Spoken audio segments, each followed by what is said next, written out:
So 'iBomma Ravi' ఉన్నాడు గదా! 'ఐబొమ్మ రవిని' ఎన్‌కౌంటర్ చేయాలంట. ప్రొడ్యూసర్ 'సి కళ్యాణ్' గారు చెప్పారనమాట.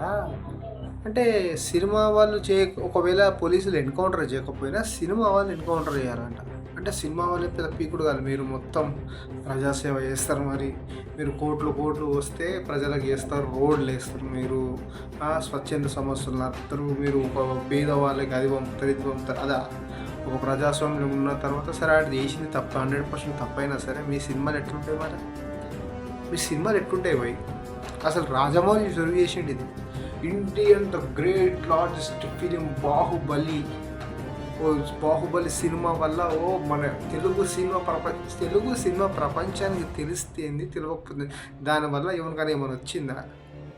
ఫస్ట్ 'బాహుబలి' సినిమాకు ₹1000 టికెట్ పెట్టిండు. సెకండ్ 'బాహుబలి' సినిమాకు 1500 టికెట్ పెట్టిండు. ఎవడు చూస్తాడు భయ్? ₹1,00,000 సంపాదించడానికి 1500 చాలా కామన్. వాడు చూస్తాడు, ఫ్యాన్ ఉండొచ్చు, ఏమని ఉండొచ్చు.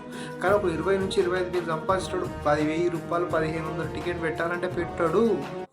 మనకంత స్తోమత లేదు. స్తోమత లేనోడే కదా అవన్నీ ఏదో చూసుకుంటున్నాడు. పైరేటెడ్ సినిమాలో అవన్నీ చూసుకుంటాడు. కానీ 100% 'ఐబొమ్మ రవి' చేసింది తప్పే ఉండొచ్చు. కానీ ఆ దగ్గర ఉన్న టెక్నాలజీని చూశారు కదా, ఫైర్ బాల్ కానీ మరి ఎట్లా క్రియేట్ చేసిండు. ఎక్కడో కరేబియన్ యూజర్లో వాళ్ళు సర్వర్లు పెట్టుకొని ఇక్కడి నుంచి చేసిండంటే వాడు నిజంగా చాలా దాని వల్ల చాలా పని అవుతుంది. ఆ పని ఎట్లా అవుతుందో యూజ్ చేసుకోండి. కానీ దానివల్ల ఇప్పుడు ఏముంది, మళ్ళీ 'ఐబొమ్మ 1' అని మళ్ళీ ఒక సర్వర్ ఒకటి ఓపెన్ అయిపోయింది.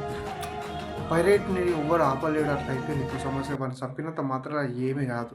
సో ఏందంటే మనం మాట్లాడేటప్పుడు చాలా జాగ్రత్తగా మాట్లాడాలి. కానీ అట్లా అంటుర్రు మళ్ళా